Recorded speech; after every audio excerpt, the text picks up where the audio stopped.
Hello guys, very warmly welcome to all of you. Recently क्या हुआ है कि कुछ 60 घंटे के अंदर अंदर जो टर्किश एयरक्राफ्ट जो है, मिलिट्री एयरक्राफ्ट है, चाइनीज मिलिट्री एयरक्राफ्ट है, वो पाकिस्तान गए हैं। और लग रहा है कि कुछ डिफेंस के जो इक्विपमेंट्स हैं या कोई वेपन्स वगैरह ट्रांसफर हुए हैं, और ऐसा चलता आ रहा है।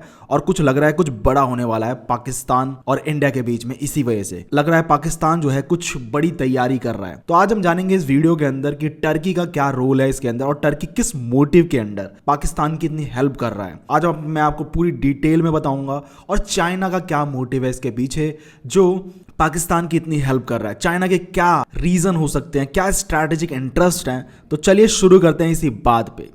सबसे पहले बात करते हैं चाइना के बारे में। देखिए, चाइना के दो सबसे बड़े रीजन है। सबसे पहला रीजन ये है, चाइना जो है अपने सारे वेपन्स को टेस्ट करना चाहता है पाकिस्तान के थ्रू ऑन इंडिया। एक्चुअली मैं बता दूं, चाइना जो है ये जो तरीका है वो नॉर्थ कोरिया पे भी अप्लाई कर चुका है, और नॉर्थ कोरिया इस चीज को बेखूबी तरीके से इस चीज को अप्लाई करता है। एंड अपने जितने भी वेपन्स हैं वो चाइना से ही लेता है यूजुअली, और उनको बढ़िया से टेस्ट करता है। चाहे वो न्यूक्लियर बम हो, चाहे वो कोई भी एयर डिफेंस सिस्टम हो, या कोई भी मिसाइल्स हो, वो सब के सब गन्स वगैरह सब जो भी है वो नॉर्थ कोरिया जो है बढ़िया से टेस्ट करता है। वही पॉलिसी जो है चाइना पाकिस्तान पे भी अप्लाई कर रहा है, और पाकिस्तान से ये सब टेस्ट करवाएगा। आपको पता है ऑपरेशन सिंदूर के अंदर जब HQ-9 जो है, HQ-9 को भी इन लोगों ने टेस्ट किया। PL-15 मैं बता दूं, PL-15 एक long range air to air beyond visual range missile है, एंड जो कि JF-17 थंडर से भी छोड़ा जाता है एंड J-10 से भी छोड़ा जाता है। दोनों के दोनों चाइनीज फाइटर एयरक्राफ्ट है जो कि पाकिस्तान यूज करता है। उसकी भी टेस्टिंग इन लोगों ने की। बेशक से वो नाकाम रहे, उनका बहुत नुकसान हुआ, कोई भी इनकी मिसाइल काम नहीं करी। एंड आपने देखा होगा कि जो चाइनीज जो PL-15 मिसाइल थी वो इंडिया के अंदर एकदम कंप्लीट गिरी पड़ी थी, फटा भी नहीं था। और उस पर रिवर्स इंजीनियरिंग इंडिया कर रहा है एंड उस पर देख रहा है कि ये लॉन्ग रेंज क्यों है। खैर, दूसरा रीज़न क्या है कि जो चाइना जो है पाकिस्तान की हेल्प कर रहा है। तो देखिए, सबसे इंपॉर्टेंट रीज़न ये है कि इंडिया, देखिए भारत जो है, भारत एक बहुत बड़ी कंट्री है। भारत के अंदर आप देखेंगे कि भारत की पॉपुलेशन इतनी ज़्यादा है, भारत की जो मार्केट है इतनी बड़ी है। बेशक से आज हमारे पास ये है कि मिडिल क्लास जो है उस लेवल पर डेवलप नहीं हुआ है जिस लेवल पर डेवलप होना चाहिए, लेकिन फ्यूचर में वो डेवलप हो गई। एंड बहुत अच्छे से ग्रोथ भी हो रही है इंडिया की, और चाइना से भी ज़्यादा पॉपुलेशन है इंडिया की। और पूरे एशिया के अंदर एक इंडिया ही है, एक भारत ही है जो चाइना को टक्कर दे सकता है, चाहे वो मिलिट्री के रूप में या चाहे वो इकोनॉमी के रूप में। हर तरीके से इंडिया जो है टक्कर दे सकता है। क्यों? इंडिया के पास रिसोर्सेज भी हैं, इंडिया के पास हर चीज़ की कैपेबिलिटी है, और इंडिया जो है मिलिटरली अपने आप को इंडिजिनाइज कर रहा है। चाइना ये सोचता है कि हम इंडिया को काउंटर कैसे करें। तो देखिए, चाइना के पास एक तुर्प का इक्का है, वो है पाकिस्तान। कोई दुनिया में ऐसी कोई कंट्री नहीं है, या नेबर कोई ऐसी कंट्री नहीं है जो इंडिया के जो बगल में जो इंडिया को चैलेंज करती हो या कर सके, या इंडिया का कोई नुकसान करती हो। बस एक पाकिस्तान है जो अपने मिलिट्री का यूज़ करती है इंडिया के खिलाफ। और वो जब से आज़ादी मिली है इंडिया पाकिस्तान को, तब से पाकिस्तान जो है इंडिया के खिलाफ जो है एक कैंपेन चला रहा है, और वो चलाता रहेगा। और उसी का फ़ायदा उठा के जो चाइना जो है वेपन जो है ट्रांसफ़र कर रहा है, और वेपन की टेस्टिंग भी कर रहा है, और कहीं ना कहीं इंडिया को काउंटर भी कर रहा है। दिखा रहा है कि इंडिया को कि देखिए, टू फ्रंट वॉर जो है आपके सामने हमेशा खुला रहेगा, एक चाइना और एक पाकिस्तान। तो ये एक दो रीज़न है जो सबसे इंपॉर्टेंट रीज़न है जो कि चाइना जो है वो सपोर्ट करता है पाकिस्तान को। अब क्वेश्चन आता है कि टर्की यहाँ पे क्यों हेल्प करने आ रहा है। तो देखिए गाइज, आपको ना थोड़ा सा आपको टर्की के इंटरेस्ट देखने होंगे। देखिए, टर्की जो है, और टर्की अपने आप को लीडर मानता है, मुस्लिम लीडर मानता है, लेकिन यहाँ पे जो सऊदी अरेबिया है वो लीड करता है एक्चुअली में। लेकिन इसके पीछे आपको जानना पड़ेगा हिस्ट्री क्या है। देखिए, जो टर्की जो था पहले वो ऑटोमन एम्पायर था, एंड जितने भी मिडिल ईस्ट का जो सेंटर ऑफ पावर था वो ऑटोमन एम्पायर ही था। जितनी भी यहाँ की कंट्रीज थी वो सब ऑटोमन एम्पायर की बात मानती। एक्चुअली में क्या होता है कि 1922 के अंदर जो ऑफिशियली जब ऑटोमन एम्पायर जो है वो कोलैप्स कर जाता है, तो जो पावर हो जाती है शिफ्ट, वो सऊदी अरेबिया के पास चली जाती है। क्यों चली जाती है? यहाँ पे अमेरिका का बहुत बड़ा रोल है। अमेरिका क्या करता है, एक GCC ग्रुप बनाता है जहाँ पे जितनी भी गल्फ कंट्रीज हैं उसकी मेंबर्स बनती है, और जो सऊदी अरेबिया उसको लीड करता है। और ये शो होता है कि जो सऊदी अरेबिया जो है वो पूरी जितनी भी मुस्लिम कंट्रीज हैं उनका लीडर है। एंड एक तरीके से टर्की के सामने ये सऊदी अरेबिया कॉम्पिटिटर खड़ा हो जाता है। तो यहाँ पे टर्की जो है पाकिस्तान की हेल्प करने क्यों आ रहा है?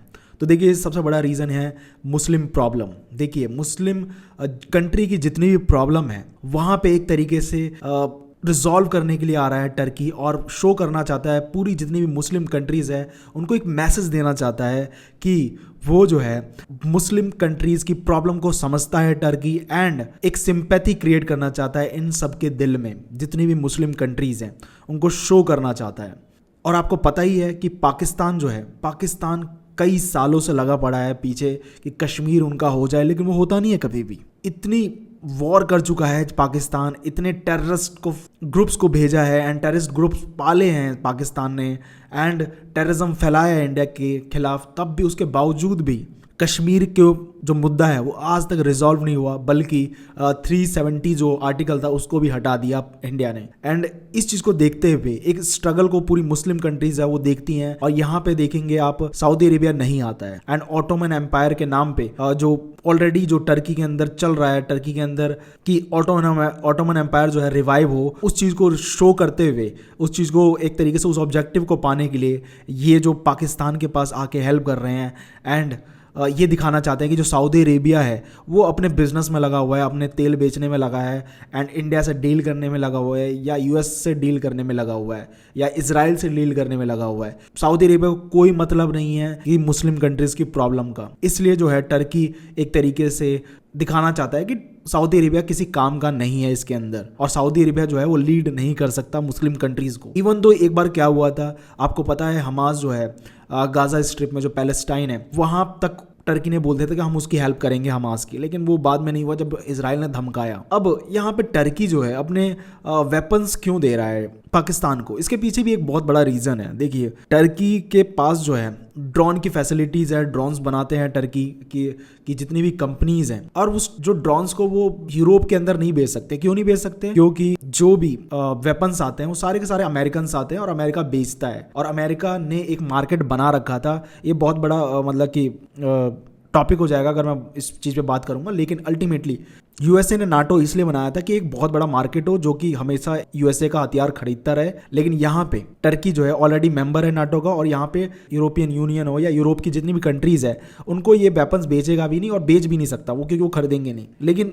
एक उनको मार्केट दिखता है वो पाकिस्तान क्यों दिखता है मार्केट? देखिए आपको बता दूं, पाकिस्तान जो है वो जो जिहादी होते हैं उनको जो शिफ्ट कर रहा है ड्रोन पे। क्यों? क्योंकि देखिए ड्रोन जो है उतने ही दाम का पड़ जाता है और उसमें कोई ज़्यादा रिस्क नहीं है, मान हानि का रिस्क नहीं है। पहले क्या होता था, उसमें माथा पच्ची थी कि उनको ट्रेनिंग कराओ, फिर उसको एक तरीके से एक ह्यूमन कैपिटल बनाओ, फिर वहाँ पे एक क्या कहते हैं ह्यूमन बम बना के या एक आतंकवादी बना के इंडिया के अंदर भेज के डिस्ट्रक्शन क्रिएट कर दो।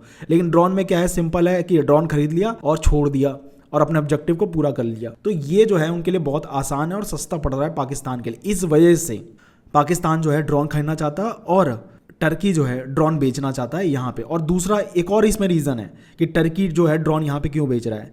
देखिए कोई भी वेपन होता है उसको टेस्ट करने के लिए डेटा चाहिए होता है, और डेटा कब मिलेगा? आप उसको जितनी बार टेस्ट करोगे, जितनी हार्ड सिचुएशन में, वो जो है और ज़्यादा बेहतर बनता चला जाएगा, क्योंकि उनके पास डेटा होगा और उसी बेसिस पे वो लोग उस चीज़ को इम्प्रूव करेंगे। टर्की ऑलरेडी इस चीज़ पे काम कर रहा है, क्योंकि वो आपने देखा होगा सीरिया वगैरह जो एरिया है वहाँ पे टर्की अपने ड्रोन को टेस्ट कर रहा है, वहाँ से भी इन लोगों ने डेटा ले लिया। अब क्या कर रहा है कि इंडिया के खिलाफ भी इन लोगों ने ऑपरेशन सिंदूर में भी यूज़ किया था और वहाँ से भी डेटा लिया था और इम्प्रूव भी कर लिया होगा। अब अगली बार वॉर होती है तो ये जो ड्रोन है अगर इंडिया के खिलाफ और ज़्यादा यूज़ होते हैं, और इंडिया का आपको पता ही है इंटीग्रेटेड मिसाइल डिफेंस सिस्टम है, वो तो दुनिया का सबसे मतलब बेस्ट एयर डिफेंस सिस्टम है। मैं बता रहा हूँ आपको, इंडिया का बहुत ही बढ़िया एयर डिफेंस सिस्टम है। आप देखेंगे तो मैं इसके ऊपर एक अलग से वीडियो बनाऊंगा कि इंडिया का एयर डिफेंस सिस्टम दुनिया का सबसे बेस्ट एयर डिफेंस सिस्टम क्यों है। उसके ऊपर जो ड्रोन यूज़ होंगे और वहाँ से इनको डेटा मिलेगा, उसके बेसिस पे ये अपने ड्रोन को और ज़्यादा इंप्रूव करेंगे। आपने देखा होगा कि इन लोगों ने एक ड्रोन भी बनाया जो कि पूरा स्टेल्थ है, और इस पर मैंने वीडियो भी बनाई है। इसकी लिंक जो है मैं आपको डिस्क्रिप्शन में दे दूंगा। ये भी लगता है कि इंडिया से ही इन लोगों ने क्या कहते हैं डेटा वगैरह जो भी ऑपरेशन सिंदूर में लिया था उसके बेसिस पे इन लोगों ने और ज़्यादा इंप्रूव किया है उसको, और वो रेडार पे दिखता भी नहीं है। तो आप देखेंगे फ्यूचर में जो टर्की है वो ऐसे ही अपने वेपन्स को यूज़ करेगा एंड उसका डेटा लेके और ज़्यादा इंप्रूव करेगा। और यहाँ इंडिया के लिए क्या प्रॉब्लम क्रिएट हो सकती है? देखिए इंडिया ऑलरेडी 2.5 फ्रंट वॉर से घिरा पड़ा है। 2.5 कैसे, 2 तो पाकिस्तान और चाइना हो गए एंड और 0.5 जो हो गया वो इंटरनली हो गया। एंड इस चीज़ को और ज़्यादा एनहांस कर देता है टर्की अपने जो वेपन्स को पाकिस्तान को देगा, तो इसकी वजह से क्या होगा, अल्टीमेटली इंडिया को ही नुकसान होगा। क्यों नुकसान होगा, इंडिया को और ज़्यादा डिप्लॉयमेंट करना पड़ेगा, और ज़्यादा डिफेंस पे खर्चा करना पड़ेगा, और डिफेंस पे खर्चा करने के लिए जितना भी इनका जो फंड है वो इकोनॉमिकल सोशल डेवलपमेंट के जो फंड से निकाल के डिफेंस में डालना पड़ेगा, जिसकी वजह से इंडिया की ग्रोथ पे इम्पैक्ट पड़ेगा। तो जितनी भी ये कंट्रीज़ है वो चाहते नहीं है कि इंडिया डेवलप्ड हो और इंडिया के अंदर जो है हार्मनी फैले और ह्यूमन कैपिटल और ज़्यादा इम्प्रूव हो। तो इस वजह से जो है इंडिया को अल्टीमेटली लॉस ही होगा। एंड इंडिया इस पे काम कर रहा है और इंडिजनाइजेशन की वजह से इंडिया का जो है बहुत सारा जो कॉस्ट है वो बचा भी है और इंडिया इस सिचुएशन को भी हैंडल कर लेगा फ्यूचर में भी। इसी बात वीडियो को एंड करते हैं, नेक्स्ट वीडियो में मिलते हैं। जय हिंद, जय भारत।